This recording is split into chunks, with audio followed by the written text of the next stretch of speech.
دیکھیں رمضان کا بنیادی مقصد سمجھنا چاہیے۔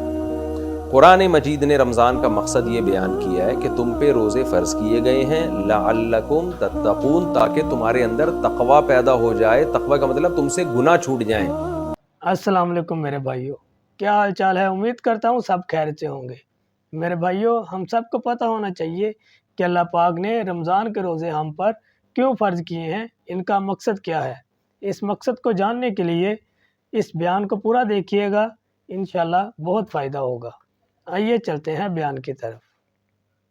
رمضان میں اصلاح نفس کا طریقہ، رمضان المبارک میں انسان کی اصلاح کا کیا طریقہ ہونا چاہیے؟ محمد سفیان، بہت اچھا سوال ہے۔ یہ سوال لوگ پوچھتے نہیں ہیں، آپ کا شکریہ کہ آپ نے پوچھا، اللہ جزائے خیر دے، سب کو فائدہ ہو جائے گا۔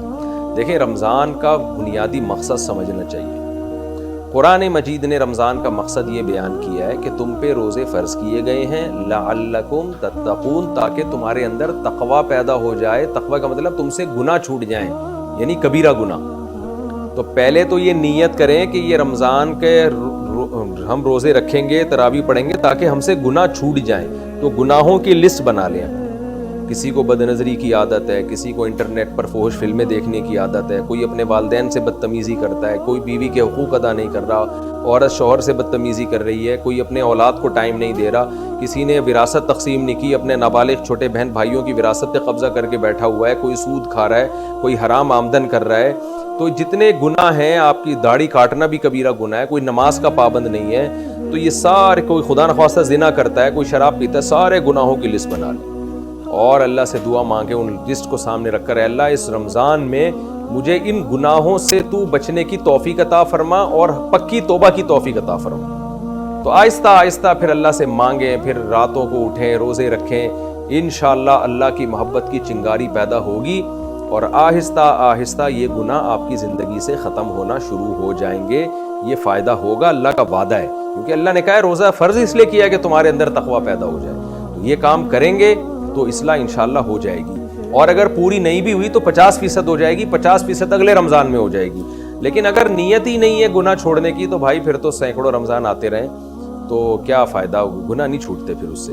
تو حدیث میں آتا ہے بہت سے روزے دار ایسے ہیں جن کو روزے میں بھوک پیاس کے علاوہ کچھ بھی حاصل نہیں ہوتا، بہت سے راتوں کو جاگنے والے ایسے ہیں جن کو سوائے نیند خراب کرنے کے کچھ بھی حاصل نہیں ہوتا۔ مطلب یہی ہے کہ تہجد کا ثواب تو مل جائے گا، روزے کا ثواب بھی مل جائے گا، لیکن جو مقصد ہے وہ حاصل نہیں ہوگا۔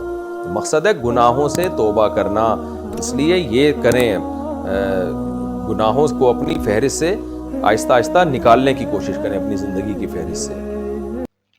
دیکھ لیں میرے بھائیوں کہ رمضان کا اصل مقصد کیا ہے، کہ انسان میں تقوی پیدا ہو جائے اور وہ اپنے گناہوں سے توبہ کر لے۔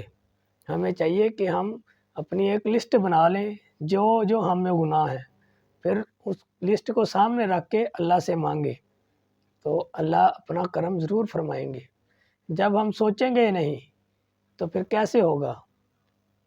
اس لیے جب تک اللہ سے مانگیں گے نہیں تو اللہ پاک عطا نہیں کریں گے۔ ہمیں چاہیے کہ ہم اللہ سے توفیق مانگیں۔ رمضان کا اصل مقصد یہی ہے کہ انسان میں تقوی پیدا ہو جائے اور وہ جو برے کام کرتا ہے اس سے وہ بچ جائے۔ ٹھیک ہے میرے بھائیوں، اگر بیان پسند آیا ہو تو لائک شیئر کمنٹ ضرور کیجئے گا۔